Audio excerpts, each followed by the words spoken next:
हम लोग आज श्रीमद् भगवद गीता से 18वें अध्याय के 29 से लेकर के 35 श्लोक तक चर्चा करेंगे। हमने अभी तक सीखा है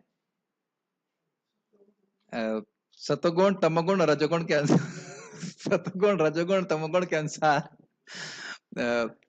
ज्ञान, कर्ता और कर्म। आज हम लोग सीखेंगे संकल्प। धृति मतलब होता है संकल्प। जैसे आप लोग संकल्प लेकर यहाँ पे गीता में आए, क्लास में आए, संकल्प हुआ तभी तो आए ना कि मैं आऊंगा।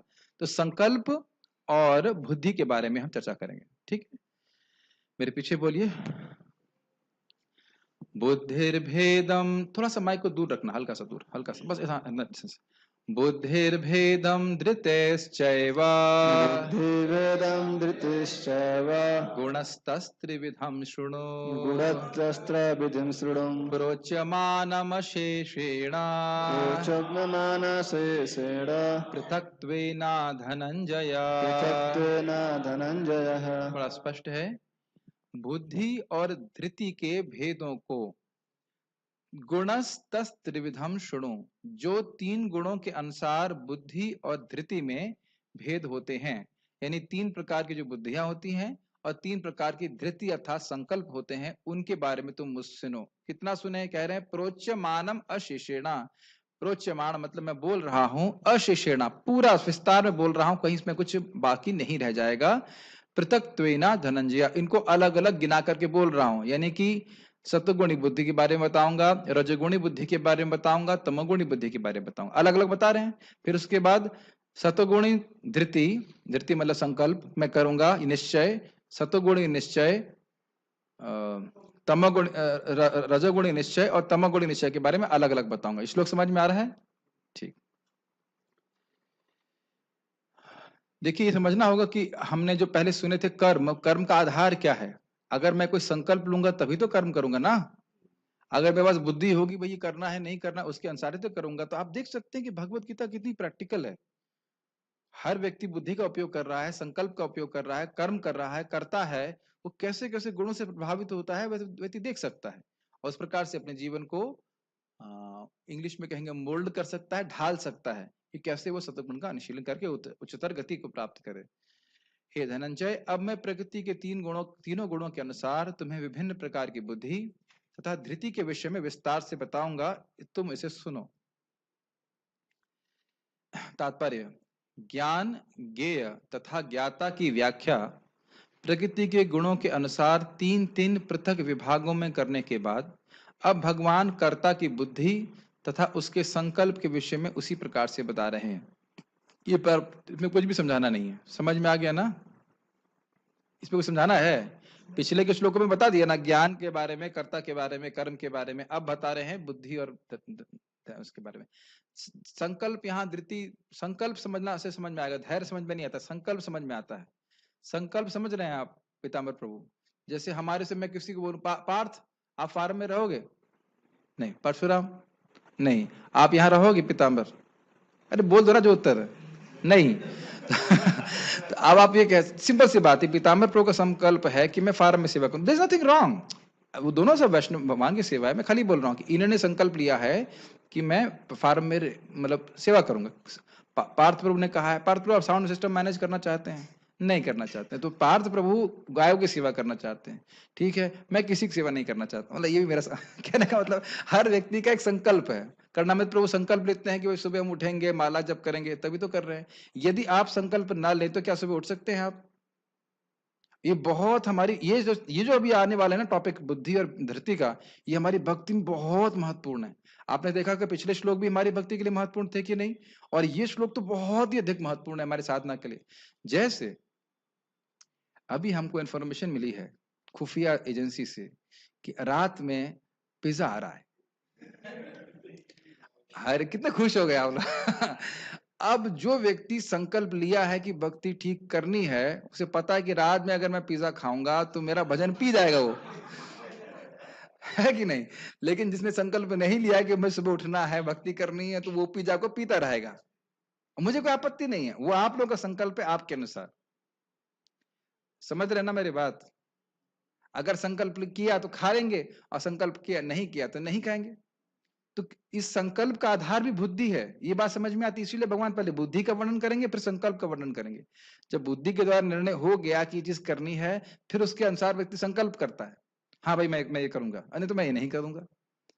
समझ में आ रहा है आपको? तो इसलिए बहुत बहुत इंटरेस्टिंग डिस्कशन है। 18.30 अभी बुद्धि के बारे में बता रहे हैं। प्रवृत्तिम च निवृत्तिम च प्रवृत्तिं च निवृत्तिं च कार्य कार्ये भया भये कार्यकार्ये भयाभये बंधम मोक्षम च या वेत्ति बन्धं मोक्षं च या वेत्ति बुद्धि सपार्थ सात्विकी बुद्धि स पार्थ सात्विकी।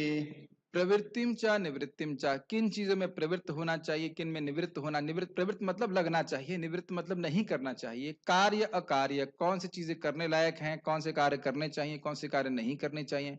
भया भय, किन कार्यों को करने से भय होना चाहिए, किन कार्यों को करने में बिल्कुल भय नहीं होना चाहिए। जैसे गीता क्लास सुनने में कोई भय होना चाहिए? कोई भय नहीं होना चाहिए। लेकिन ध्यान दीजिएगा, कुछ लोगों को गीता क्लास सुनने में भय होता है। आप मिले ऐसे लोगों से? मैं भरतपुर गया था, वहां एक माता जी आई अपने पति के संग। वो कभी कभी आते थे, मुझे इतनी हंसी आती। वो बड़े प्रवचन, बड़ा उन्हें बड़ा अच्छे से सुना, कीर्तन में खूब नाची गाए, सब कुछ हुआ। फिर बाद में बोले प्रभु जी आपसे कुछ बात करनी। तो मुझे लगा शायद थोड़ा सराहना करेंगी कि भाई आपने अच्छा प्रवचन दिया या हमें अच्छा लगा। वो झगड़ा चालू करने लगी, ये हरे कृष्णा कर रहे, कोई दिक्कत नहीं है, मैं प्याज लहसुन रेस वाला खाना बनाने के लिए तैयार हूं, लेकिन आपका गीता का प्रवचन न सुने, आप इनको रिकॉर्डिंग ना भेजिए। तो अब देखिए है ना बुद्धि गड़बड़। आप लोग समझ रहे हैं कि भगवत गीता पढ़ने में कोई भय नहीं, कोई भय लग रहा है आपको? कोई भय नहीं है। लेकिन यही उल्टी बुद्धि वाली सारी माता जी ऐसी नहीं होती, वो ऐसी थी, अभी भी शायद ऐसे ही हैं। तो वह सोच रही है कि भाई गीता सुनना बड़ा भय का कारण है। क्यों? कहीं हमारा जो पति है वो बाबा जी ने बन जाए। ऐसे बनते हैं क्या? नहीं बनते हैं। लेकिन गीता सुनने में भय होता है। क्या आपने कभी देखा है गीता वर्तन करते समय लोग गीता क्यों नहीं लेते? कहते पैसे ले लो, गीता नहीं रखेंगे क्योंकि हमारे घर में से लड़ाई होगी। क्या आपने सुना इस तरह से? प्रीचिंग करते समय बहुत लोग सुनते हैं। तब देखिए, जो चीज परम अभय को प्रदान करने वाली, उसी से लोग भय कर रहे हैं। मैं अच्छे से याद है, रशिया में गीता पे बैन लगाने का प्रयास किया गया था। तो एक रिपोर्टर आया हमारी बस पे, कहा क्या इस गीता से लोग आतंकवादी बन रहे हैं? मैंने कहा आपको क्या लगता है मेरे पास गट्टा रखा हुआ है? क्या हम साधु लोग हैं क्या? आपको हमारे पिस्तौल रखे हुए हैं हम लोग? तो ऐसे बुद्धि होती है। भगवत गीता पढ़ के आतंकवादी बन रहा है, बताइए। आप विश्वास कीजिए, वाकई कोर्ट केस किया गया था कि भगवत गीता पढ़ के लोग आतंकवादी बन रहे हैं। इसे क्रेजीनेस। तो आप देख रहे हैं कि इस प्रकार के लोगों की वाकई कलयुग में बुद्धि होती है। मुझे ये भी याद है कि एक बार मैं जब एनटीपीसी में था, मैंने प्रभुपाद जी का छोटी सी 3-4 पुस्तक दी थी अपने सीनियर को। उसने ली बड़े अच्छे से, अगले दिन वापस लेके आया, मेरी पत्नी गुस्सा हो रही है। तो आध्यात्मिक ज्ञान से लोग भयभीत होते हैं, है कि नहीं? तो ये उनको पता ही नहीं किस चीज में भय करना चाहिए, किस में अभय करना चाहिए। तो ये जो सात्विक व्यक्ति वो जानता है कि रजोगुणी तमोगुणी कारण भय के कारण है, नरकगामी है, उसमें नहीं प्रवृत्त होता। और जो भक्ति के कार्य में उसको बड़े निडर होकर भगवान की भक्ति करता है। ठीक है? अभया भय समझ में आ रहा है आपको? किसमें भय करना चाहिए, किसको से अभय करना चाहिए, उसे पता रहता है। बंधम मोक्षम, ये तो बड़ा स्पष्ट है।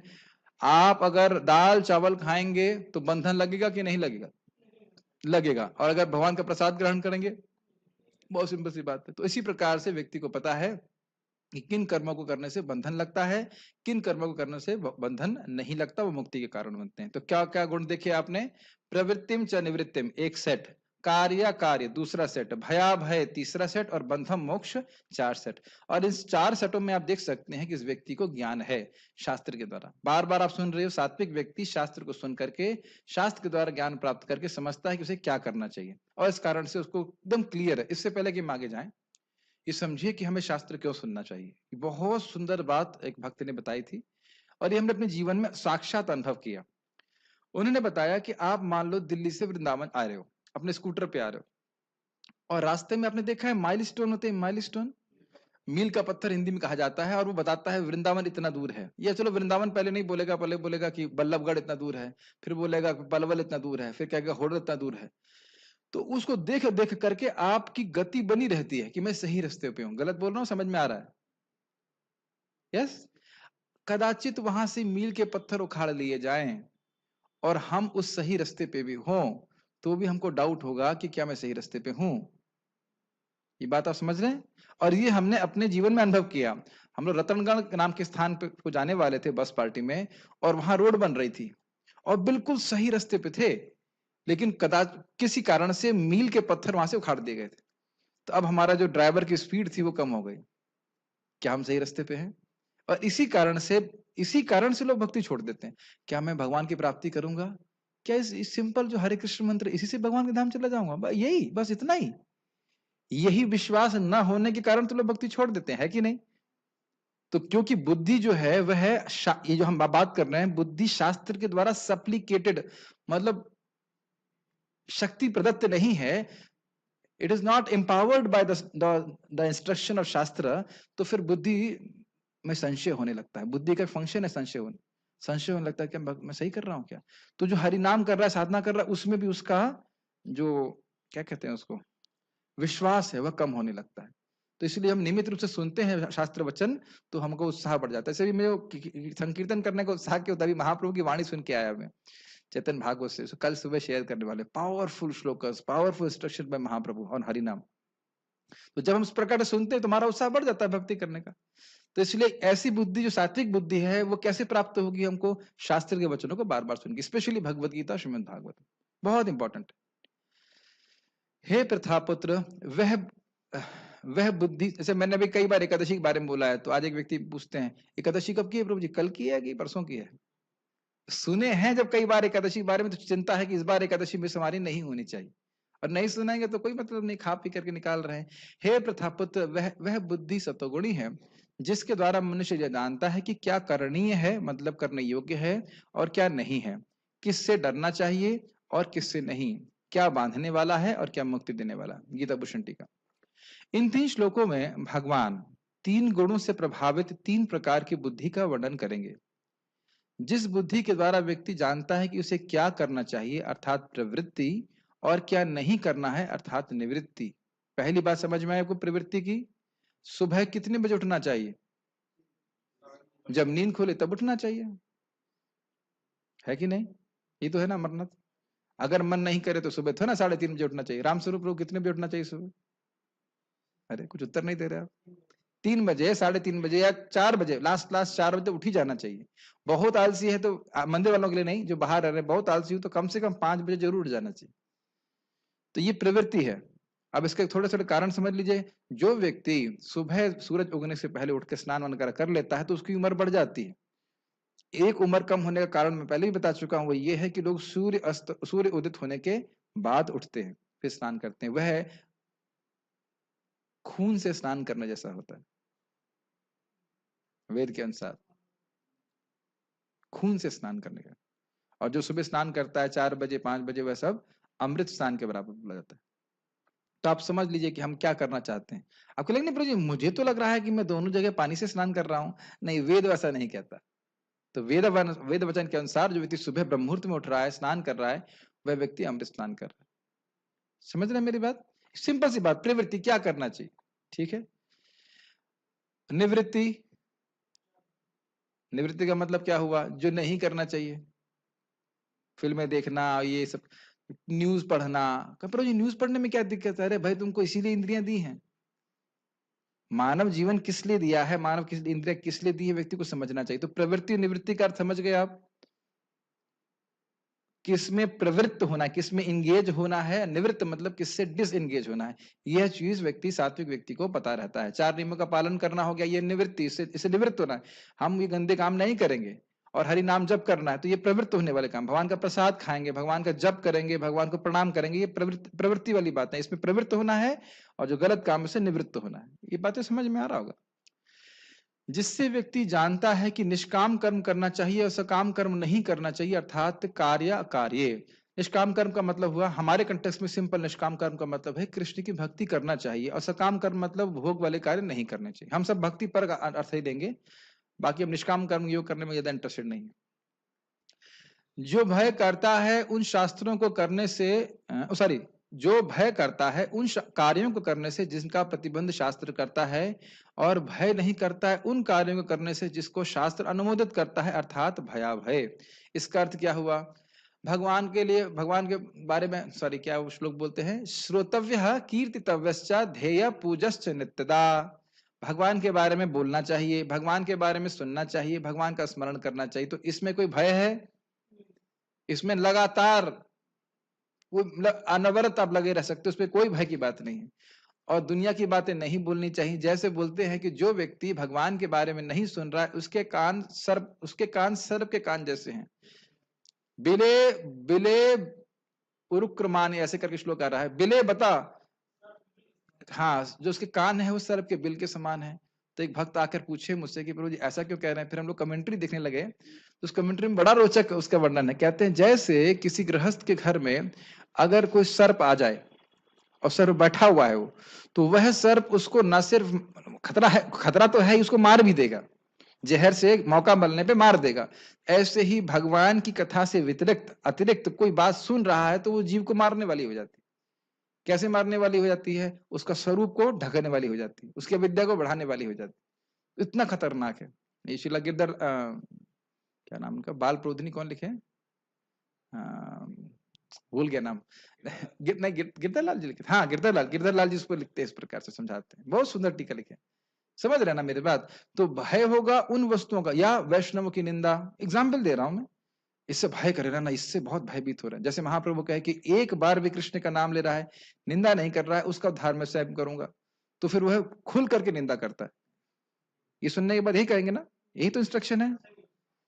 क्यों वजह, यही इंस्ट्रक्शन दे रहे महाप्रभु? नहीं, समझ रहे हैं इंस्ट्रक्शन की बात? जो शास्त्र में भक्ति के बारे में बताया गया उसमें खूब प्रवृत्त हो, कोई डरने की जरूरत नहीं है। और जिन बातों को भगवान मना कर रहे हैं उनको बिल्कुल करने से भयभीत हो जाए। समझ में आ गया भय भय का मतलब क्या? आधार है भय और भय अभय का? शास्त्र। आगे शास्त्र में जो बातें हमारे करने के लिए कही गई हैं उसको करने में कोई भय नहीं होना चाहिए। और अगर शास्त्र में जो विरुद्ध बातें हैं, जैसे एकादशी में अन्न नहीं खाना है, तो उसमें महान भय होना चाहिए। महान भय मतलब बहुत बड़ा भय, गलती से भी अन्न मेरे मुंह में ना चला जाए। समझ रहे हैं? इस प्रकार से जो संसार के स्वभाव को जानता है, अर्थात बंधन, और जो यह जानता है कि इस बंधन का नाश कौन करेगा, अर्थात मोक्षम, ऐसी बुद्धि सत्वगुण में है। बंधन क्या करेगा भाई जगत में? बता सकता है कोई? इस जगत में हमें क्या चीज बांध देगी? हाँ, यज्ञार्थात कर्मणो अन्यत्र लोकोयम कर्म बंधन। हाँ, भगवान की प्रसन्नता के अलावा जो कुछ कार्य करेंगे वह हमको बांध देगा। हमको बंधन करने के लिए कुछ अलग प्रयास करने की आवश्यकता नहीं है। और भगवान के लिए अगर कुछ करते हैं तो हमें मुक्त होने के लिए प्रयास करने की जरूरत नहीं है, हम अपने आप मुक्त हो जाएंगे। ये समझना चाहिए। इस संबंध में अभी मैं महाराज का प्रवचन सुन रहा था, बहुत अच्छी बात महाराज कह रहे थे कि ऐसे हमको लग रहा है कि हम सब लोगों के संग रह रहे हैं, है कि नहीं? क्या लगता है कुणाल आपको? प्रेम कृष्णा को लगता है सबके साथ रह रहे हैं आप? हमको लगता है हम समाज में रह रहे हैं, सब कुछ रह रहे हैं, लेकिन वस्तुतः हम अकेले रह रहे हैं, अकेले ही सुख दुख का अनुभव कर रहे हैं। क्या आप इस बात से सहमत हैं? और जो जो कर्म करेंगे उसका फल हमको ही भोगना पड़ेगा, कोई एक भी दूसरा व्यक्ति नहीं भोगने वाला।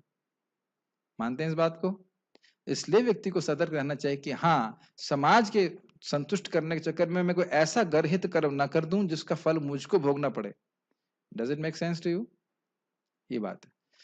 तो समझना चाहिए कि क्या चीज बंधन करने वाली है और क्या चीज मोक्ष प्रदान करने वाली है। तात्पर्य देखिए, शास्त्रों के निर्देशानुसार कर्म करने को या उन कर्मों को करना जिन्हें किया जाना चाहिए प्रवृत्ति कहते हैं। स्पष्ट है, जिन कार्यों का इस तरह निर्देश नहीं होता वे नहीं किए जाने चाहिए।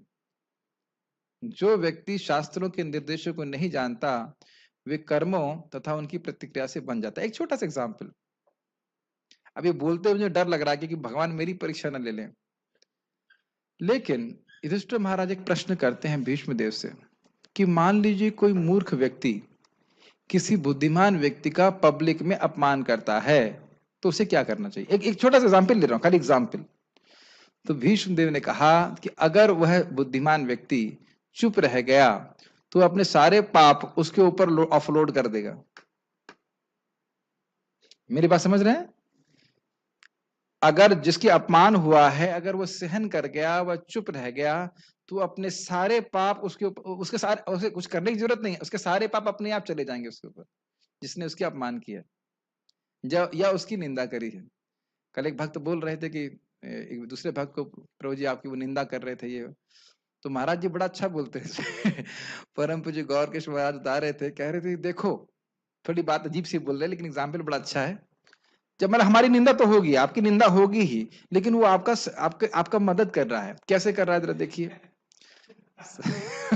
एग्जाम्पल बहुत खतरनाक है लेकिन थोड़ा सुनिए, बड़ा इंटरेस्टिंग एग्जाम्पल है। महाराज समझा रहे थे कि जब बच्चा होता है वो मलमूत्र शरीर में कर देता है, उसी में कपड़े में लगा रहता है, तो माँ अपने हाथ से साफ करती है, जीभ से तो नहीं साफ करती। बच्चे का मल माँ अपनी जीभ से तो नहीं साफ करती है ना, हाथ से साफ करती है। लेकिन जो व्यक्ति हमारी निंदा कर रहा है वह हमारा मल, हमारा पाप जो है अपनी जीभ से साफ कर रहा है। कितना कृपालु है, देखिए कितना प्रेम करता है ना। थोड़ा गंदा सा एग्जाम्पल है लेकिन वह हम पर उपकार कर रहा है। एक कोई संत हुए महाराष्ट्र के, मैं समझता हूँ तुकाराम ना कोई, वो कहे कि निंदक को हम अपने बगल में पड़ोसी बनाएंगे। क्या है, क्या है? नहीं, क्या आप क्या? अरे तो एक कांग्रेगेशनल चैंटिंग हो जा रही है। रहमान जी बोल रहे हैं, निंदक निरे राखिए आंगन कुटी छवाए, बिन साबुन पानी बिना निर्मल करे स्वभाव। हाँ, क्या पर्पट एंड ट्रांसलेशन?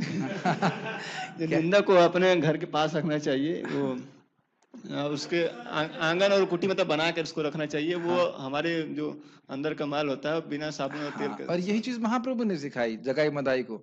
जगाई मदाई तुम्हारे सारे पाप में ले रहा हूं देखो। और फिर जो है वो महाप्रभु श्याम वर्ण के हो गए, तो उसके बाद बोले अरे अब इस पाप को हटाने के लिए क्या करना चाहिए, तुम लोग संकीर्तन करो। ने सब संकीर्तन किया, तो फिर महाप्रभु गौर वर्ण के हो गए। तो बोले ये पाप कहाँ जा रहे हैं, किसके पास गए? तो कहते वैष्णवों की निंदा करने वाले के सर पे ये पाप आ जाएंगे। तो एक मैं एग्जाम्पल दे रहा हूं कि ये एग्जाम्पल लेकर के व्यक्ति को निंदा आदि करने से छोड़, वृत्ति से त्यागना चाहिए। तो प्रभु जी हो जाती है तो याद रखो कि शास्त्र का वचन है, हृदय में आपके क्या होना चाहिए, उसे क्या कहते हैं, उसको रिमॉर्स को क्या बोलते हैं हिंदी में? ग्लानि होनी चाहिए। अरे मैंने क्यों फालतू में भक्तों की निंदा किया, जैसे मेरे कुछ होगा भी नहीं तो मैं क्यों ना आगे से मैं नहीं करूंगा, प्रयास करूंगा। Make sense? ये चीज मैं एक एग्जाम्पल के द्वारा बता रहा हूँ कि किन चीजों को करने में भय होना चाहिए और किन चीजों को अभय नहीं होना चाहिए। सब हमें शास्त्र से सुन के समझना चाहिए। अगला पढ़ते हैं। यया धर्मम अधर्मम च, यया धर्मं धर्मं च, कार्यम च कार्यमेव च, कार्यं च कार्यमेव च, यथावत् प्रजानाति। यथावत् प्रजानाति। सुनाई नहीं पड़ा मुझे।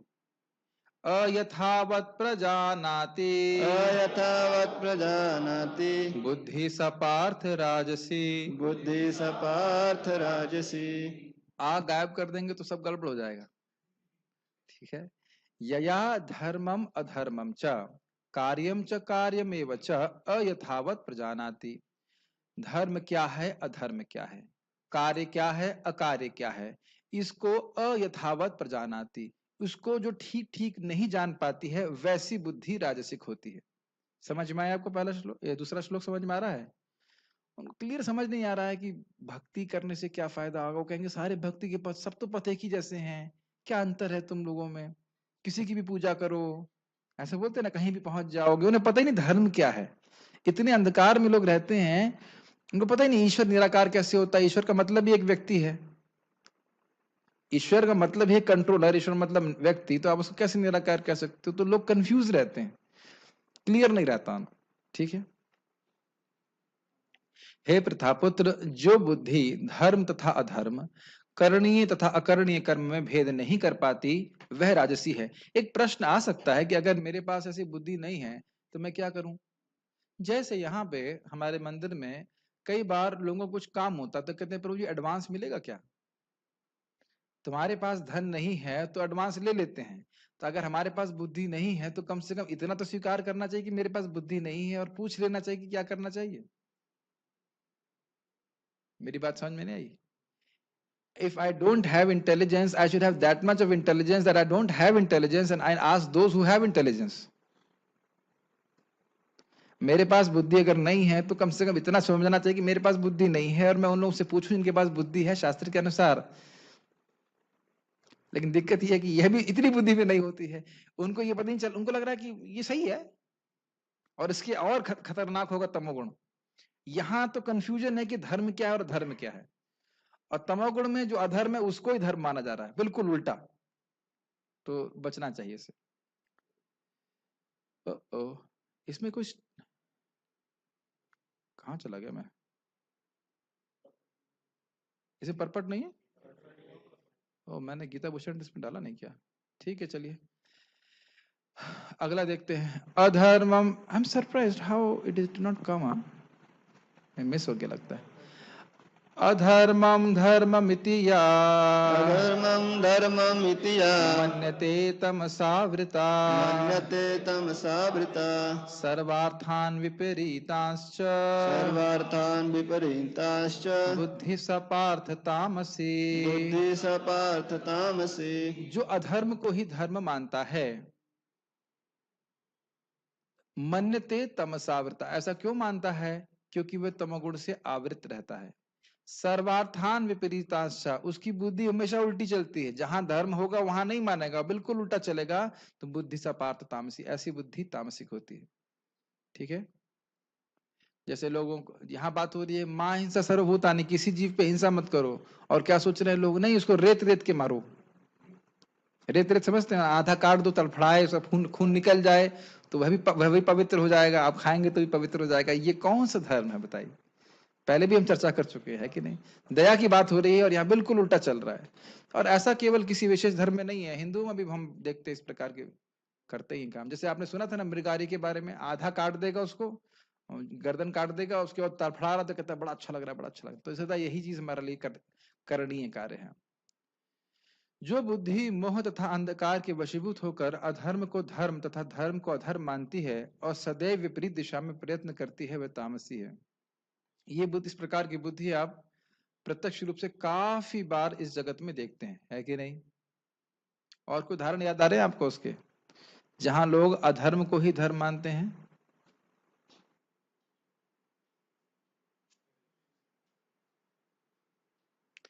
मुख्यतः तो यही चल रहा है, मुख्यतः तो यही चल रहा है। धर्म का कोई कंसेप्शन ही नहीं है लोगों का, मात्र एक प्रकार की श्रद्धा को वह धर्म मानने लग जाते हैं, है कि नहीं? यस, जैसे अब क्या बोला जाए, यहाँ तक बौद्ध लोग जो है वह भी मांस खाते हैं, बताइए। लोग ब्राह्मण परिवार में जन्म लेते हैं और मांस खाते हैं और फिर कहते हैं कि हम ब्राह्मण हैं। तो ये सब बहुत घोर तमोगुण है। हम ब्राह्मण जाति के खिलाफ कुछ नहीं बोल रहे हैं, लेकिन जो लोग इसका पालन नहीं कर रहे हैं ठीक से, ये तो बहुत गलत बात है ना। जैसे महाराज बहुत कटाक्ष करते हैं, कहते हैं कि पहले ब्राह्मण लोग श्रुति लेके हाथ में घूमते थे, श्रुति समझ रहे वेद, और अब जो है सुरती लेकर के हाथ में घूमते। सुरती समझते हुए, जो तंबाकू खाए नहीं, वो खाएंगे उसके बाद वो बोलेंगे।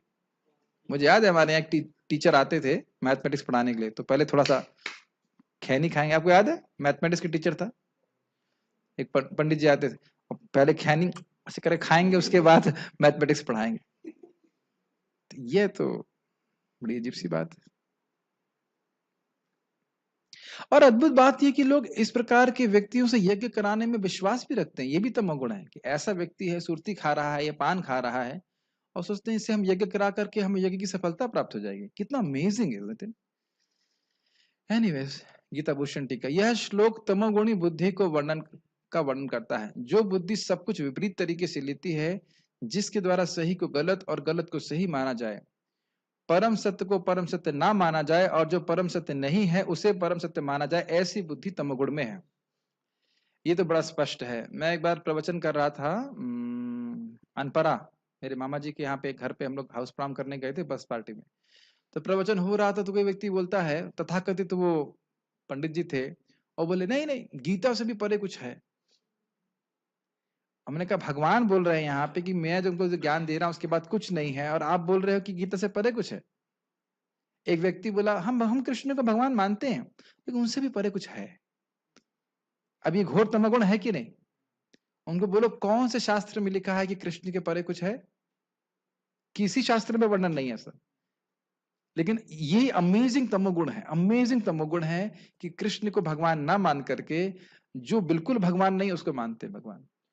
और सोचते हैं कि वोट देने से व्यक्ति भगवान बन जाएगा। महाराज पे बहुत कटाक्ष कर रहे थे, कह रहे थे कि मान लीजिए कोई कुत्ता है और कुत्ते के गले में एक पट्टा डाल दिया जाए और लिख दिया जाए भारत के प्रधानमंत्री, तो उसका क्या मंत्रित्व रह जाएगा? वह तो कहीं कहीं चाटेगा या कुछ लैट्रिन करेगा, गंदे कार्य करेगा।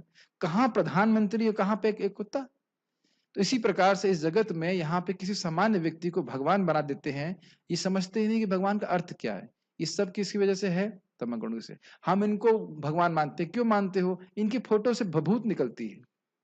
तो बोलो तुम एनटीपीसी में चले जाओ, वहां तो भभूत का ढेर लगा रहता है राख में, तो वो लोग भगवान बन जाएंगे क्या? तो लोगों का कोई कंसेप्शन ही नहीं है कि कौन भगवान है। क्या आप ऐसा होता हुआ नहीं देखते? ये सब तमोगुण की वजह से। तात्पर्य, तामसी बुद्धि को जिस दिशा में काम करना चाहिए उससे सदैव उल्टी दिशा में काम करती है। करना चाहिए भगवान की भक्ति, नूनम प्रमत्तः कुरुते विकर्मा यदिन्द्रिया प्रीतमापनोति। करना चाहिए अपनी इंद्रियों को भगवान की सेवा में लगाना चाहिए। और कहाँ लगा रहे हैं? बिल्कुल बेवकूफी की बात में। प्रभुपाद जी इसको उदाहरण दिया करते थे कि बुढ़ापे में भजन करना चाहिए, कम से कम बुढ़ापे में भजन करना चाहिए। लोग क्या कर रहे हैं, स्पेशली विदेश में, वो क्या करते हैं, उसको मछली मारते हैं, टाइम पास करते हैं, और वो चेस खेलते हैं, और क्या कुत्ते घुमाते हैं, और एक और कार्य करते हैं, पजल गेम, पजल्स खेलते हैं और ताश खेलते हैं। इस प्रकार के कार्य कर रहे हैं, मानव जीवन को बिल्कुल व्यर्थ कर रहे हैं। तमोगुण है कि नहीं? yes. थोड़ा सा उनके रेफरेंस फ्रेम में जाइए, थोड़ा रेफरेंस फ्रेम मतलब उनकी उनकी स्थिति में जाइए। जीवन में कोई उच्चतर उद्देश्य नहीं। और आपके भी अगर मान लीजिए कोई रिश्तेदार हैं जो भक्ति में नहीं हैं, आप देख सकते हैं एकदम टोटल अंधकार, मरने के बाद कहाँ जा रहे हैं इस पे कोई विचार नहीं। आज आप लोग जो भक्ति कर रहे हैं, आप सोचते नहीं कि मैं ये कार्य कर रहा हूं उसका आगे जाके क्या प्रभाव पड़ेगा? हर आदमी सोचता है कि नहीं? अरे मेरे से गलत कार्य होगा, मुझे ऐसे नहीं करना चाहिए था। हर व्यक्ति सोचता है। लेकिन इनके जीवन में ऐसा कोई, जो व्यक्ति तमोगुण से आच्छादित है, इनके जीवन में ऐसा कोई प्लानिंग नहीं है, कोई कंटेम्पलेशन नहीं। यह उन धर्मों को स्वीकारता है जो स्वीकारती है, यह मतलब बुद्धि, जो वास्तव में धर्म नहीं है और वास्तविक धर्म को ठुकराती है। क्या वास्तविक धर्म है?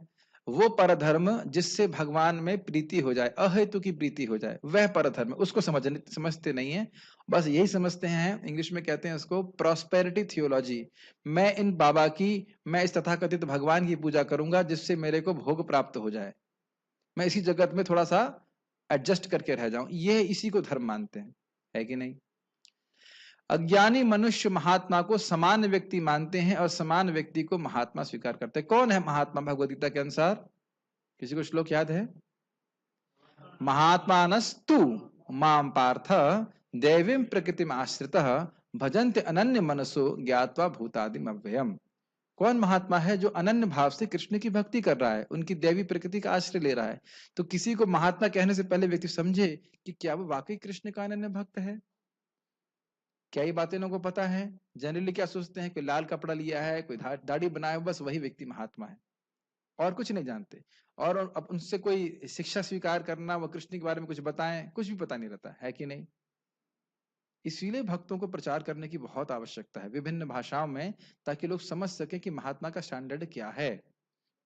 मैं एग्जाम्पल आपको दूंगा, आप सब लोग समझ सकते हो। हमारे प्रभु जी बहुत अच्छा प्रसाद बना रहे हैं अभी, तो आपको पता है ना इडली अब कैसी लगती है। एक बार हम प्रसाद पा रहे थे, तो उससे पहले भी इडलियां बनती थी, तथाकथित सो कॉल्ड, नॉट यथारूप, विद इंटरप्रिटेशंस एंड स्पेकुलेशंस। तो मेरे बगल में एक डिवोटी बैठा था, मैंने कहा तो आप साउथ इंडिया से हो और आप सांभर और इडली नहीं खा रहे हो? तो कह रहे हैं प्रभु जी आपने इडली सांभर खाया नहीं है इसलिए आप इसको इडली मान रहे हैं। समझ रहे हैं? समझ रहे ना मेरी बात? तो खैर बात यही है कि जब व्यक्ति को सच्चे महात्मा का मतलब ही नहीं पता है, तो सोचता है कोई भी कुछ भी बोलता रहा तो वो महात्मा है।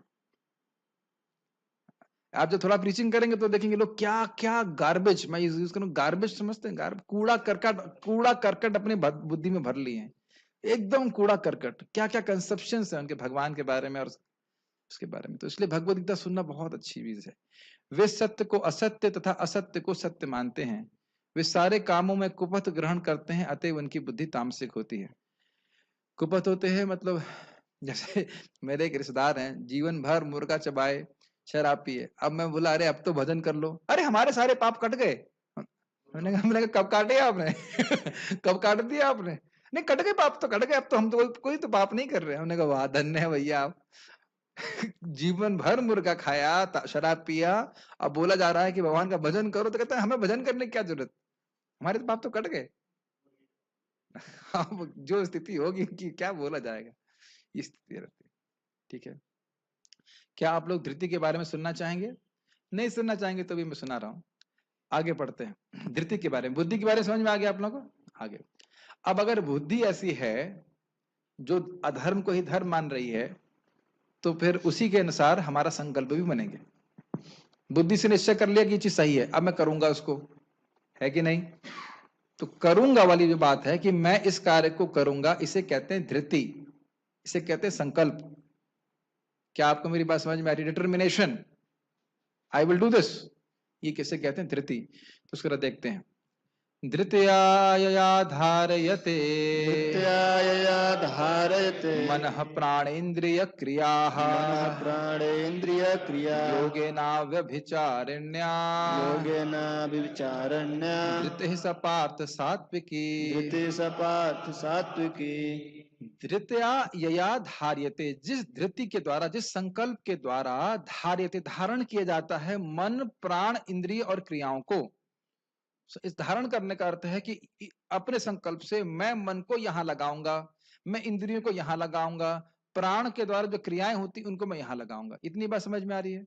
कहां लगाएंगे? योगेना अव्यभिचारिण्या, भगवान अव्यभिचारी मतलब भगवान की अव्यभिचारी भक्ति में ही लगाऊंगा। ये हो गई सात्विकी धृति। हे पार्थ, क्या समझ में आया आपको? मैं संकल्प लेता हूं कि मैं भगवान की भक्ति ही करूंगा, इस जीवन को मुझे कृष्ण को ही समर्पित करना। चाहे कोई व्यक्ति किसी भी आश्रम में हो, अपने मन को, अपने प्राण को, अपनी इंद्रियों को, अपनी क्रियाओं को मैं कृष्ण में लगाऊंगा, ये मेरा संकल्प है। क्या इस प्रकार का संकल्प आप समझते हो या नहीं समझ पा रहे हो? समझ में रहे हैं? इसका अर्थ ये नहीं कि हमारी मन इंद्रियां मान जाएंगी बात, लेकिन संकल्प यह है कि मेरा जीवन तभी सफल है जब मैं कृष्ण की सेवा करूंगा। इतनी बात समझ में आती है? तो ये संकल्प कैसा हुआ? सात्विक। वेरी ठीक। हे प्रथापुत्र, जो अटूट है, जिसे योगाभ्यास द्वारा अचल रहकर धारण किया जाता है, और जो इस प्रकार मन प्राण तथा इंद्रियों के कार्यकलापों को वश में रखती है, वह धृति सात्विक है। ये लाइन समझ में आ रही है? कार्यकलापों को वश में रखती मतलब मन भोग में जाना चाहता है ना, इधर आओ कृष्ण कृष्ण, है कि नहीं? मन का तो स्वाभाविक कुत्ते की तरह है। कुत्ता जैसे गंदी वस्तु में जाएगा, टट्टी को सूंघेगा, यहाँ सूंघ, यही तो करता है ना। गंदी चीज सूंघता है कि नहीं? उसको खींचते है कि नहीं रस्सी से, इधर आ, करना पड़ता है कि नहीं? उसी प्रकार से इंद्रियां घोड़ों की तरह, भक्ति सब तरफ अलग अलग जगह भोगों की तरफ जा रही है, फिर क्या करते हैं? नहीं, इधर लाओ। तो इस प्रकार से संकल्प लेकर व्यक्ति जब अपनी इंद्रियों को संयमित कर रहा है और कृष्ण की सेवा में लगा रहा है, तो क्या है इसका अर्थ है? उसकी बुद्धि, उसकी जो धृति है, उसका जो संकल्प है वह सात्विक। ठीक, गीता भूषण टीका। अब इन 3 श्लोकों में 3 गुणों के अनुसार धृति का वर्णन किया जाएगा। यह वह धृति सतगुण में कहलाती है, जिसके द्वारा व्यक्ति अपने मान नहीं होना चाहिए, मन होना चाहिए, मन प्राण और इंद्रियों की क्रियाओं को योग में नियोजित करता रहता है। बहुत स्पष्ट है, समझाने की जरूरत नहीं है। वह कैसा योग है? जिसमें भगवान के अलावा और किसी विषय को चिंतन नहीं करना होता है। योगेना अव्यभिचारिण्य, इसमें कुछ समझाना है? क्लियर है, एकदम क्लियर है। और ये उन लोगों के संग से हो सकता है जिनकी ऐसी बुद्धि है, सत्वगुणी बुद्धि है, उनकी बुद्धि लगी कि जीवन का लक्ष्य जो है भगवान की प्राप्ति करना है। हो सकता है कि मैं एक जीवन में नहीं कर पाऊं, दैट इज क्वाइट पॉसिबल, लेकिन पूरा प्रयास मेरा इसी डायरेक्शन में रहेगा, मैं और कोई ट्रैक नहीं लूंगा। एक छोटा सा एग्जाम्पल समझिए इस संबंध में। हम किसी गंतव्य को जा रहे हैं, फॉर एग्जाम्पल आप वृंदावन को आ रहे हैं दिल्ली से, तो क्या रास्ते में बहुत सारे साइड रास्ते नहीं हैं? समझ रहे ना? तो जिसने संकल्प लिया है, मान लो बस में बैठा हुआ है, तो वो अब बाहर चाहे समोसे बेचे, चाहे चाय बेचे, चाहे कुछ ना, हम उतरेंगे नहीं। मेरी बात समझ रहे हैं? ट्रेन में आप जाते हो, कितनी बार वो बोलता है चाय चाय चाय चाय, उसका बोलता है मसाला चाय, बोलता है गरम चाय, कितना भी कुछ बोल दे, क्या आप चाय पी लेते हैं? नहीं पीते हैं। तो आप समझ रहे हैं ना, वहां पे हमने संकल्प लिया है कि मैं चाय नहीं पीऊंगा। एग्जाम्पल कहने करती है कि मैं इंद्रिय तृप्ति में प्रवृत्त नहीं होऊंगा, चाहे मेरा मन किधर भी कितना भी जाए, मैं भगवान की सेवा में ही नियोजित रहूंगा। इतनी बात समझ में आ रही है? ये संकल्प होना चाहिए और इस प्रकार से व्यक्ति प्रगति कर सकता है। प्रभुपाद जी से पूछा गया कि हम शुद्ध भक्त कैसे बन सकते हैं? सिंपल प्रभुपाद जी का एक लाइन का उत्तर था, एक शब्द का उत्तर था, डिजायर, इच्छा। भक्ति में प्रगति करने के लिए एकमात्र योग्यता है स्वैच्छिक प्रयास। Voluntary effort is the only qualification to advance in Krishna consciousness. आपको समझ में आ रहा है रामस्वरूप प्रभु? किसी को भी समझ में आ रहा है ये बात?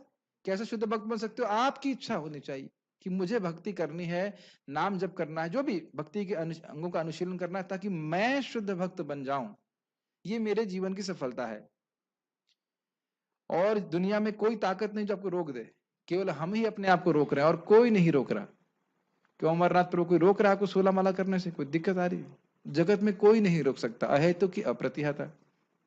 इसलिए इस प्रकार की धृति क्या हमारे लिए आवश्यक है? क्या आपको लगता है कि आज की चर्चा हमारी भक्ति के लिए आवश्यक है? Very important. और ऐसी धृति होती है ब्रह्मचर्य का पालन करने से। जब व्यक्ति ब्रह्मचर्य का पालन करता है तो उसकी धृति समझ रहे, इस प्रकार का संकल्प बहुत दृढ़ होता जाता है कि मुझे भगवान की भक्ति करनी। इसीलिए इंद्रियों का संयम बहुत जरूरी, चाहे किसी भी आश्रम में हो। और अगर कोई बहुत भोग में प्रवृत्त हुआ, कोई कहे अरे 4 नियम का पालन अब कलयुग में कौन कर सकता है, तो फिर प्रभुपाद जी ने बताया ही क्यों? जब कोई कर ही नहीं सकता तो प्रभुपाद जी बताते ही क्यों? ये बात बताइए। तो ये अगर एटीट्यूड है कि मुझे करना ही नहीं है, मैं कर नहीं पा रहा हूं, आगे की बात है, मैं करना ही नहीं चाहता, तो प्रगति बहुत नहीं मुश्किल है, फिर नहीं होगी। हम प्रयास करें और हम फिर भगवान की कृपा होती है, लेकिन हम कहें हम करना ही नहीं चाहते तो फिर क्या कर सकते? तात्पर्य, योग परमात्मा को जानने का साधन है। जो व्यक्ति मन प्राण तथा इंद्रियों को परमात्मा में एकाग्र करके दृढ़ता पूर्वक उनमें स्थित रहता है, वह कृष्ण भावना में तत्पर होता है। एकदम वही स्पष्ट बात है। ऐसी धृति सात्विक होती है। अव्यभिचारिण्य शब्द अत्यंत महत्वपूर्ण है, क्योंकि यह सूचित करता है कि कृष्ण भावनामृत में तत्पर मनुष्य कभी किसी दूसरे कार्य द्वारा विचलित नहीं होता। और बात की लाइनें बहुत सिंपल हैं लेकिन बहुत गंभीर हैं। क्या हम लोग विचलित नहीं होते? होते हैं। लेकिन विचलित होने के बाद भी वापस ट्रैक, अपनी गाड़ी को ट्रैक पे ले आना चाहिए। भक्तों संग में बहुत अच्छी बात, भक्त बोले I may be first grade rascal but at least I am hearing what is the absolute truth. मैं हो सकता हूं कि बहुत नालायक हूं, लेकिन जब क्लास में आऊंगा तो कम से कम सुन तो रहा हूं कि सत्य क्या है, मुझे कैसे करना चाहिए। ठीक है, 2 श्लोक और देखेंगे। यया तु धर्म कामार्थान् यया तु धर्म कामार्थान् धृत्याधार्यते अर्जुन धृत्याधारते अर्जुन प्रसंगेन फलकांक्षी प्रसंगेन फलकांक्षी धृति सा पार्थ राजसी। धृति स पार्थ राजसी। एक अभी मुझे कोटेशन तो मैं तुरंत नहीं दे सकता। चैतन्य चरितामृत में एकदम स्पष्ट लिखा है कि जिस भक्त को ये भगवत गीता भागवत के प्रवचन डिस्कशन अच्छे लगते हैं, उसके लिए शुद्ध भक्ति गारंटीड है। मैं आपको अभी तो मैं तुरंत नहीं दे सकता, एकदम लिखा है, एकदम प्रॉपर ट्रांसलेशन लिखते हैं एग्जैक्टली, क्योंकि हमें पता चल जाता है हमें क्या करना है। तो इसको एक रूटीन नहीं लेना है भगवत गीता को, मेरे पास समझ रहे हैं, डूइंग एज अ फॉर्मेलिटी, पार कर लेना है। अगर ऐसी भावना रहेगी तो हमारे लिए भक्ति के जीवन में निश्चित रूप से कठिनाई आएंगी। अब लिखवा लीजिए कहीं पे, it is not a formality. Formality समझ रहे हैं, हाँ भाई हाँ चलो 1 घंटा निपटा लिए करना, चलो भाई नेक्स्ट पिज्जा खा। It doesn't work like that. We have to come out of this. Anyhow, मैं ज्यादा हैवी नहीं होना चाहता, बट मैं खाली बोल रहा हूँ कि it is not a formality. अब अभी देख रहे हैं कि इससे हमारे भक्ति का जीवन डायरेक्ट होता है। It's like a rudder. Rudder समझते हैं? बोट का पीछे लगा रहता है, वो जिधर घुमाएंगे उधर आपकी बोट उधर घूम जाएगी। बहुत गंभीरता से एक एक शब्द को समझना है। यया तु धर्म कामार्थान, जो धृति धर्म काम और अर्थ, आपने सुना है 4 पुरुषार्थ होते हैं, धर्म अर्थ काम और मोक्ष। तो मोक्ष हटा दीजिए, मुक्ति के बारे में नहीं सोच रहा है, केवल धर्म कर रहा है। किस लिए? ताकि अर्थ की प्राप्ति हो जाए। अर्थ किस लिए चाहिए? ताकि काम मिल जाए। फिर उसके बाद फिर क्या करेगा? फिर धर्म करेगा, धर्म अर्थ काम। उससे अधिक यानी भौतिक भोगों के लिए ही जो संकल्प कर रहा है कि मैं यहाँ खाऊंगा, ये करूंगा, वो करूंगा, तो बस ऐसी धृति जो है वह है राजसिक होता है। महाराज बता रहे थे कुछ लोग अमेरिका में हैं, होंगे महाराज अमेरिका गए होंगे तो बोले कि कुछ लोगों का ऐसा संकल्प होता है, हाँ मैं वृंदावन जाऊंगा और बाकी बिहारी के सामने जो लस्सी हो पीऊंगा, या एमबीटी में जाऊंगा वहां पिज्जा खाऊंगा। मतलब वृंदावन आओ ठीक है, अच्छी बात है, और वृंदावन आके ये भी संकल्प हो कि मैं भाई भगवान का दर्शन करूंगा, जप करूंगा, ये तो सब अच्छी बात है। लेकिन यही अगर संकल्प है कि हाँ वहां जाके हम बस अब लस्सी पियेंगे या फिर हम पिज्जा खाएंगे, वट तो यह कोई बहुत अच्छी बुद्धि है संकल्प का निश्चय नहीं। जैसे हम देखते हैं कई बार यहाँ पे स्टूडेंट्स आते हैं, किस लिए आते हैं, हम मंगल आरती करेंगे, हम जप करेंगे, है कि नहीं? ऐसे ब्रह्मचारी व्यक्ति जो जो ज्वाइन कर रहा है आश्रम में, उसको भी सोचना चाहिए मैं भक्ति करूंगा, मैं मंगल आरती जाऊंगा, मैं जप करूंगा, मैं अपने को शुद्ध करूंगा, तो ये सात्विक है। और बस इसी में लगा है कि मैं भोग कैसे प्राप्त करूंगा, तो फिर ये सब राजसिक है। यहाँ खा लूंगा, वहां ये करूंगा, इधर भागूंगा, तो ये सब राजसिक है। ठीक है। प्रसंगेना फलाकांक्षी, जो व्यक्ति बहुत आसक्त है प्रसंगेना, और फल की भोग की इच्छा चाहता है, फल मतलब स्वर्ग आदि या फिर इस जगत में महान बनने के फल, जो भी कुछ प्राप्त करना चाहता है, तो ऐसा संकल्प राजसिक है। क्या लोग स्वर्ग के खैर छोड़ दीजिए, स्वर्ग तो आजकल जानना नहीं चाहता कोई, लेकिन इस जगत में महान बनने के लिए संकल्प नहीं उठाते। आप प्राय देखेंगे कि लोग इस जगत में महान बनने के लिए या इस जगत में प्रसिद्ध बनने के लिए ही संकल्प लेते हैं। यस। तो इस प्रकार की जो है सब बुद्धि वह, सॉरी, इस प्रकार की धृति या संकल्प या निश्चय, ये कैसा है? राजसिक है। जैसे आप देख सकते हैं अलेक्जेंडर था, कितना मेहनत किया, कितना संकल्प लगा उसको, कितना संकल्प लगा होगा इतनी राजाओं से युद्ध करना। आप सोच सकते हैं कहाँ था वो, मैसेडोनिया में था, और वहां से घोड़ों पर चल चल के भारत आया। मैं तो इतनी मेहनत क्यों कर रहा था वो, जस्ट वाई? आप एक डिवोटी के नाते सोचेगा ना, इतनी मेहनत करने की क्या जरूरत थी उसको। लेकिन राजसिक लोग इसी प्रकार के होते हैं। लेकिन हे अर्जुन, जिस धृति से मनुष्य धर्म अर्थ तथा काम के फलों में लिप्त बना रहता है वह राजसिक है। गीता भूषण टीका। जिस धृति से व्यक्ति फल आकांक्षी होता है, अर्थात फलों की इच्छा रखता है, फलों का अर्थ मतलब यहाँ पे क्या है? फल का मतलब फल है, फल का मतलब सेब टमाटर आलू, परिणाम जगत में महान बनने की बात है। फलों की इच्छा रखता है क्योंकि वह ऐसे लोगों का संग करता है जो अपनी इच्छाओं को पूर्ण करने में अनुभवी हैं, अर्थात प्रसंगेना, और उसके बाद मन प्राण और इंद्रियों के कार्यों को धर्म अर्थ और काम प्राप्त करने में लगाता है। ऐसी धृति रजोगुण में कहलाती है। एक बहुत सुंदर बात यहाँ टीका में बताई गई है कि ऐसे लोगों का जिनके हृदय में इस जगत में महान बनने की इच्छा है, उनका संग करने से ही हमारी ऐसी वृत्ति हो जाती है। यस। और जब हम ऐसे लोगों को देखते हैं जो इस जगत से विरक्त हैं और भगवान की भक्ति करके सुखी हैं, तो हमारी प्रवृत्ति कैसे हो जाएगी? अरे ये लोग कितने सुखी हैं, मैं क्यों भोगों के पीछे लालायित हूं? इसीलिए संग दोष बहुत डेंजरस है।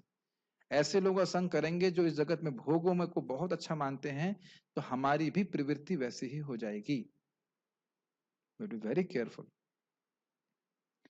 तात्पर्य, जो व्यक्ति धार्मिक या आर्थिक कार्यों में कर्म फलों का सदैव आकांक्षी होता है, जिसकी एकमात्र इच्छा इंद्रिय तृप्ति होती है तथा जिसका मन जीवन तथा इंद्रियां उसी प्रकार संलग्न रहती हैं, वह रजोगुणी होता है। जैसे आपने सुना था कि भगवत गीता के 18वें अध्याय का पारायण करके एक व्यक्ति बड़े सहजता से इंद्र बन गया, तो आप लोगों के मन में क्या इच्छा आई? इंद्र बनने की, है ना? नहीं, यह तो एक भक्ति का गौण फल है। क्या इच्छा है? हाँ, पारायण तो हम करेंगे, लेकिन भगवान प्रसन्न हो और मैं भगवान के धाम की प्राप्ति करूं, भगवान की भक्ति प्राप्ति करूं, ये भक्त का लक्षण होता है। समझ में आ रहा है बात? कभी उसकी बुद्धि स्पेशली श्रवण के द्वारा स्थिर रहती, कभी उसकी बुद्धि नहीं आती कि मैं इन चीजों को भौतिक प्राप्त करने के लिए लगाऊं। ये बहुत ध्यान दीजिएगा, भक्ति जो कुछ चाहे वो भौतिक दे सकती है, लेकिन अगर आप मांगेंगे तो भगवत प्रेम प्राप्त करने में बहुत समय लग जाएगा, काफी समय लग जाएगा। Make sense? तो इसलिए प्रॉपर एटीट्यूड के संग व्यक्ति को करना चाहिए। ठीक है। लास्ट श्लोक। यया स्वप्नम भयम शोक यया स्वप्नं भयं शोकं विषादम मदमेव च विषादं मदमेव च न विमुञ्चति दुर्मेधा न विमुच्यन्ति दुर्मेधा धृति सा पार्थ तामसी। धृति स पार्थ तामसी। जो संकल्प स्वप्न भय शोक विषाद मतलब दुख और मद मतलब अहंकार में ही रहता है, न विमंजंती नहीं छोड़ता है, ऐसी दुर्मेधा से बुरी बुद्धि से युक्त जो संकल्प है वह तामसिक कहलाता है। दूसरों को दुख देना, परेशान करना, ये सब तामसिक होता है। हे पार्थ, जो धृति, स्वप्न, भय, शोक, विषाद तथा मोह के परे नहीं जाती, ऐसी दुर्बुद्धि पूर्ण धृति तामसी है। गीता भूषण टीका। अभी देख लीजिए। स्वप्न मतलब स्वप्न, बस सो जाए किसी तरह से, बस बढ़िया से। तमोगुणी धृति वह है जिसके द्वारा एक मूर्ख कभी मुक्त नहीं होता, अर्थात न विमुंचति, अपितु अपनी इंद्रिय, मन और प्राण की क्रियाओं को नींद, विषाद, शोक और अहंकार उत्पन्न करने वाले कार्यों में ही लगाता है। समझ में आया आपको? आपने देखा है कुछ लोग हमेशा रोते ही रहते हैं। ये नहीं मिला, हाय वो नहीं मिला। इवन प्रसाद हॉल में भी आएंगे तो भी रोते रहेंगे, अरे वो आइटम खत्म हो गया। आपने देखा है उस एक, मैं नाम नहीं रख रहा हूं, लेकिन एक व्यक्ति के पास सारे आइटम थे, अरे ये सब्जी नहीं मिली, उसी रो रहा है, सब्जी नहीं मिला। भाई तेरे प्लेट में उसे तो खा ले। आज भगवान ने इतनी व्यवस्था करी कि तुम्हारी प्लेट में इतना ही आना है, क्यों चिंता कर रहे हो इतना? आपने देखा है? एक छोटा सा कमेंट मैंने सुना था जनी निवास प्रभु से, बहुत इंटरेस्टिंग है। एक ब्राह्मण अपनी तपस्या से कभी संतुष्ट नहीं होता, एक क्षत्रिय अपने तेज, मतलब तपस्या नहीं, तेज से, ब्राह्मण तेज से कभी संतुष्ट, तेज बढ़ाना चाहता है, तप करते रहना चाहता है, और एक क्षत्रिय जो है अपने राज्य से कभी संतुष्ट नहीं होता, और जो वैश्य है वह धन से संतुष्ट नहीं होता, और एक शूद्र कभी संतुष्ट नहीं होता, रोता ही रहता है हमेशा, हाय ये प्राप्त हुआ, हाय ये छूट गया, हाय ये नहीं मिला, ऐसे करके जीवन भर रोता रहता है। तो इस प्रकार से व्यक्ति इसी प्रकार रोने वाले कार्य करता है। शोक तो समझ ही रहे हैं, अरे भाई पिछले जन्म में, सॉरी, कहाँ पैदा हुआ मैं, इतना कर्जा क्यों था, इतना दुखी क्यों हूं मैं, इतना बीमार क्यों रहा, ये सब इसी प्रकार से वो शोक समझते हैं। रीफ्रेमिंग द पास्ट, इस सेंटेंस का मतलब समझते हैं? भूतकाल को एडजस्ट करने का प्रयास करना, कुछ कर सकते हैं भूतकाल का? मेरी बात समझ रहे हैं? और इसी में लोग जीवन बिताते रहते हैं, काश ऐसा हो जाता, ऐसा हो जाता। कुछ भी नहीं कर सकते, अब जो होना था वो गया, अब आप भगवान की भक्ति कीजिए। Make sense? शोक करते रहते हैं, और अहंकार को तो आप समझते हैं अर्थ, अहंकार उत्पन्न करने वाले कार्य में लगा रहता है। तात्पर्य इससे यह अर्थ नहीं निकालना चाहिए कि सत्वगुणी मनुष्य स्वप्न नहीं देखता। यहाँ पर स्वप्न का अर्थ अति निद्रा है, जैसे लोग 14 घंटे सोते हैं, 12 घंटे सोते हैं, मतलब मान लो 100 साल जिया तो 50 साल सोता ही रहा हो, ये स्थिति। स्वप्न सदा आता है, चाहे वह सात्विक हो, राजस हो या तामसी। ये कौन खटखट कर रहा है? कौन रजोगुणी आ गया यहाँ पे? हाँ, स्वप्न तो प्राकृतिक घटना है, तो मतलब हर एक को सोना ही होता है, लेकिन जो अपने को अधिक सोने से नहीं बचा पाता, जो ये सोने से नहीं बचा पाता, मैं प्रभात बोले 6 to 7 आवर्स, नॉर्मल व्यक्ति के लिए 6 से 7 घंटा बहुत होता है, लेकिन अब हम लोग सोते ही रहेंगे पूरे टाइम, तो वो समय व्यर्थ हो जाएगा ना। इस प्रकार से जो भौतिक वस्तुओं को भोगने के गर्व से नहीं बच पाते, इसका अर्थ समझ में आया? ये लाइन बहुत अच्छी है। जब हमारे पास कुछ भौतिक वस्तुएं आ जाती हैं तो हम स्वाभाविक रूप से सोचने लगते हैं कि हम सामने वालों से श्रेष्ठ हैं। क्यों है श्रेष्ठ? क्योंकि मेरे पास अधिक वैभव है। तो यही बात बोल रहे हैं कि भोग की वस्तुएं इकट्ठी हो गई तो हम उससे अपने आप को श्रेष्ठ मानने लगते हैं। ये भी तमोगुण है। जो सदैव संसार पर प्रभुत्व जताने का स्वप्न देखते रहते हैं, इसका अर्थ क्या है? इसका अर्थ यह है कि व्यक्ति सोचता है कि मैं कैसे इस जगत का नेक्स्ट लेवल का भोगी बन जाऊंगा, सबसे बढ़िया भोगी बन सकता हूं। ये स्वप्न उनका बना रहता है। जैसे कि आप उनकी प्लानिंग देखिए, कंस की प्लानिंग, जरासंध मम गुरु, जरासंध मेरे गुरु हैं, ससुर हैं, और ये सब मेरे दोस्त हैं, सारे असुर मेरे दोस्त हैं। अब मैं इनको मार दूंगा और उनको मार दूंगा और ऐसे कर दूंगा और वैसे कर दूंगा और फिर जगत खूब भोगूंगा।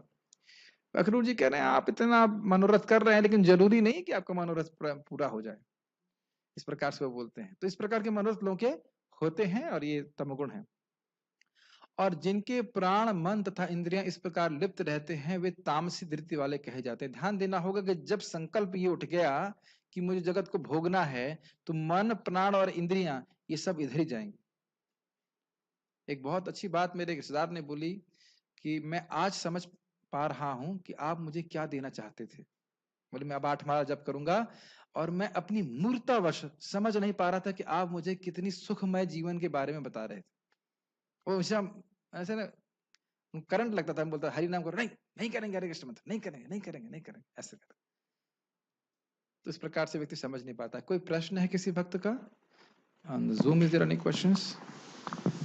मेरा प्रश्न प्रभु जी, हाँ जैसे आप बता रहे थे कि राजसी में जो लोग फल की इच्छा करते हैं, हाँ, तो हम लोग जो फल की इच्छा करते हैं, जैसे भगवान का धाम मिले, भक्ति मिले, तो ये इच्छा नहीं, ये तो आपकी स्वाभाविक इच्छा है ना, भगवान के धाम जाना है, भगवान की भक्ति प्राप्त करनी है, यह तो स्वाभाविक इच्छा है भक्ति में। बिना इच्छा के, आप देख रहे हो, बिना संकल्प के तो आप कुछ कार्य नहीं कर सकते। अगर से हमारे प्रभु जी की इच्छा है कि भक्तों को खुश करना है, तभी तो अच्छा प्रसाद बना रहे हैं। बिना इच्छा के आप कुछ कर सकते हैं क्या? जीव से कभी इच्छा को निकाल सकते हैं? ऐसा हो सकता है? It's impossible. तो इसीलिए बोला जा रहा है अन्याभिलाषिता शून्य। ये नहीं बोल रहे हैं कि अभिलाषिता शून्य। ऐसा हो सकता है राम स्वरूप प्रभु? आप देख रहे हैं रजोगुणी, तमोगुणी, सतोगुणी, तीनों की कुछ ना कुछ इच्छाएं हैं। बिना इच्छा के कोई नहीं रह सकता है। ठीक है, तो इसलिए भगवान के धाम की इच्छा करना कोई गलत बात नहीं है। गलत बात नहीं, बिल्कुल सही बात है। बल्कि दिक्कत यह है कि हम भगवान के धाम नहीं जाना चाहते हैं, या जाना चाहते हैं लेकिन अभी नहीं। ये भी हो सकता है। माया ये भी कहती है, देखो कृष्ण के तुम्हें शरणागत होना है, 100% शरणागत होना है, मुझे कोई ऑब्जेक्शन नहीं, लेकिन अभी नहीं। करती ना ऐसी प्रीचिंग? तो अच्छे से भक्ति करनी है, बिल्कुल करनी, कहाँ कोई मना था ना कर रही हूं मैं, आज नहीं। अच्छे से जब करना है, आज नहीं। ये बहुत खतरनाक माया का प्रचार होता है। तो अगर भगवान की धाम जाने की इच्छा है, कोई दिक्कत नहीं है। ओके, श्लोक कोट किया है, 3 बजे से पहले नहा सकते हैं क्या? इतना कोई प्रॉब्लम नहीं है, कर नहा सकते हैं। विग्रहों को तोड़ना अधर्म है? क्यों नहीं अधर्म है, बिल्कुल अधर्म है। तोड़ना का मतलब पता नहीं क्या आप क्या समझते हो, विग्रह टूट जाए तो फिर वो एक अलग बात है, लेकिन भगवान के विग्रह को तोड़ना तो धर्म है ही। इसमें प्रश्न क्या करना है? हम जानते हैं कि वो चीज हमारे बस में नहीं है, फिर भी हम वैसा होने पर कभी कभी महसूस हो तो क्या करें? पता नहीं किसके बारे में बात कर रहे हैं, मन के बारे में कह रहे हैं क्या, पता नहीं।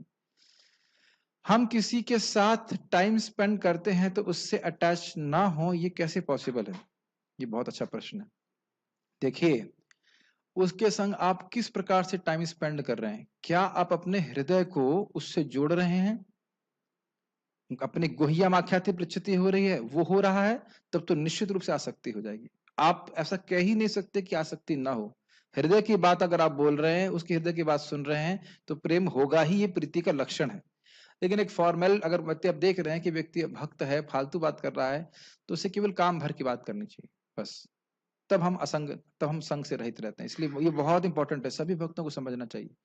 जो भक्त नहीं है वो भगवान के बारे में बात नहीं करना चाहेगा। हाँ, अगर आप भगवान के बारे में बात कर रहे हैं तो ठीक है, तब आप संग दे रहे हैं। लेकिन अगर उधर की बात सुनना शुरू कर दिए तो फिर बहुत डेंजरस है, बहुत डेंजरस।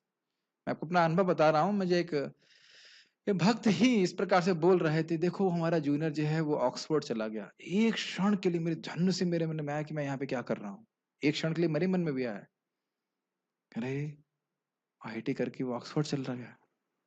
मैंने कहा हम कितने साल से भक्ति कर रहे हैं, एक क्षण के लिए आया ना मेरे मन में, क्योंकि वो उतने फेथ के संग बोले थे, ऐसा लग रहा है ऑक्सफोर्ड जाके बड़ा सुखी हो जाएगा। नरक गया वो, नरक है वो।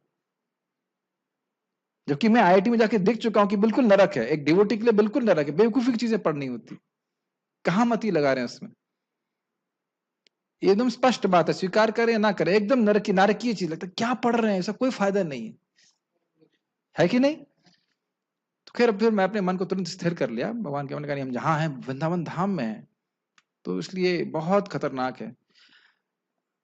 How to overcome the limitations of the mind, how to keep harmony in relationships. Amazing प्रश्न है, बहुत अच्छे प्रश्न है। देखिए, माइंड बहुत चंचल है, और कई बार मैंने उदाहरण दे दिया, लेकिन एक सबसे बड़ी उसकी असमर्थता, लिमिटेशन क्या है भक्तों के, जानता है क्या है?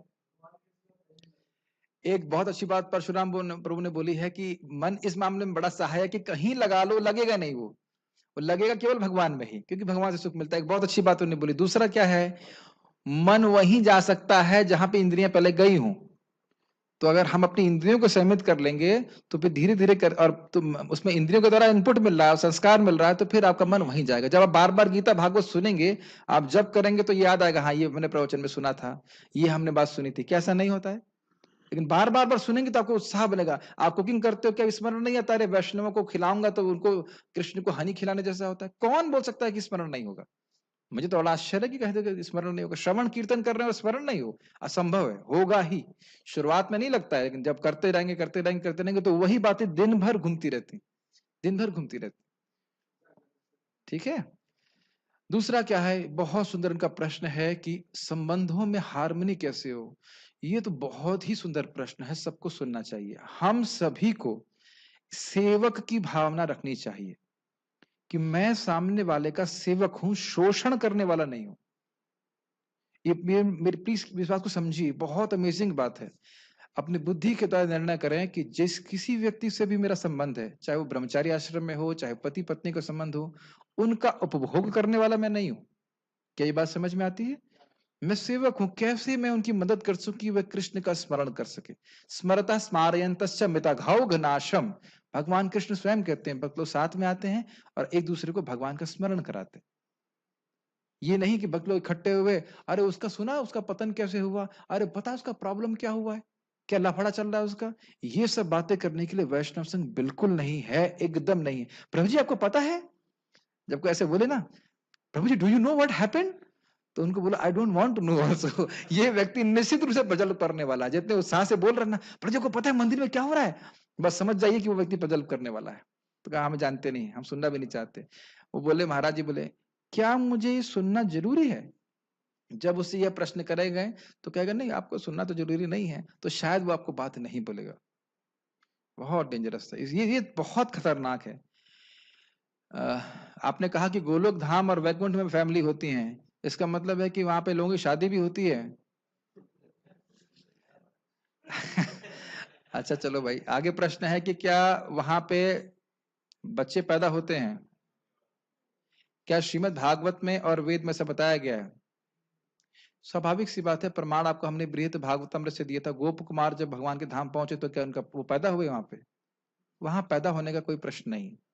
ठीक है ना, पैदा होने की आवश्यकता इसलिए होती है क्योंकि हमको शरीर प्राप्त होता है। श्रीमद् भागवतम में किनका वर्णन है? अजामिल का। अजामिल पैदा हुए थे वैकुंठ में? नहीं, इनको आध्यात्मिक शरीर दिया गया, चले गए। श्रीमद् भागवत में ध्रुव महाराज का वर्णन है, वैकुंठ जा रहे थे, आध्यात्मिक शरीर प्राप्त हुआ, भगवान के धाम चले गए। स्वर्ग में भी पैदा नहीं होता, जहां तक नहीं, स्वर्ग में होता है, स्वर्ग में पैदा होते हैं, लेकिन उस तरह के पैदा नहीं होते जैसे हम लोग यहाँ पैदा होते हैं दुख में। क्योंकि चंद्रमा के बेटे हैं। चंद्रमा किसके? सोम, सोम चंद्रमा का बेटा है। नहीं सॉरी सॉरी, सोम नहीं, बुध, बुध, बुध चंद्रमा का बेटा है, लेकिन उस तरह से पैदा नहीं होता जिस तरह से हम सोच रहे हैं, दुख के रूप में ऐसे नहीं होता।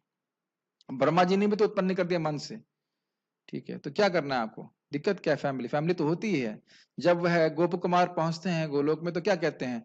हाँ, श्रीमती राधा, श्रीदामा के परिवार के सितारे या चंद्रमा ऐसे करके उसको एड्रेस करते हैं भगवान कृष्ण, तो उसमें कोई दिक्कत नहीं है। क्या दिक्कत है? हाँ, वहां ब्रह्मचारी नहीं होते। गोलोक में ब्रह्मचारी होते हैं? गोलोक में ब्रह्मचारी हैं, कोई साल लाल कपड़े में घूम रहा है, वहां नहीं होते। ठीक है, को 3:30 बजे में पूजा करते हैं तो क्या ये सही है या फिर गलत है? सुबह 3:30 बजे पूजा नहीं करना चाहिए, जब कर सकते हैं। भगवान कृष्ण को 4:30 से पहले मंगल आरती नहीं उठाना चाहिए।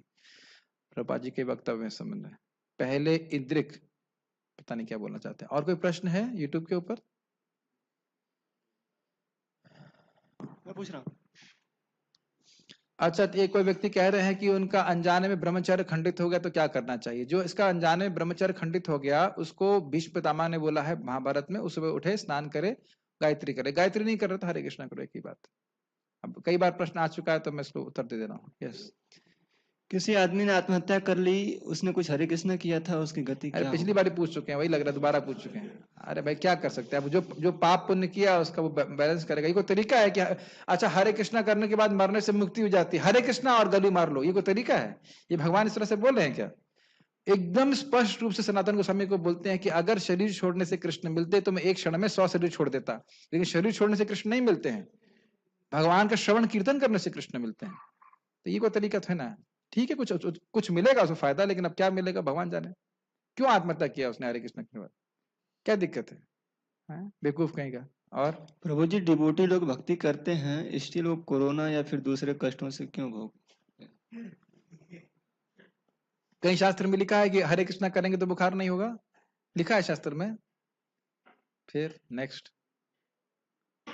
हरे कृष्णा, मैं अपने बेटे को इस्कॉन में सन्यासी बनाना चाहता हूँ, वो भी 3+ है, क्या करना होगा? अभी घर में भक्ति कराइए, बाद में 18 के बाद ही ज्वाइन करेगा, ब्रह्मचारी बनेगा, उसके बाद सन्यासी बनेगा।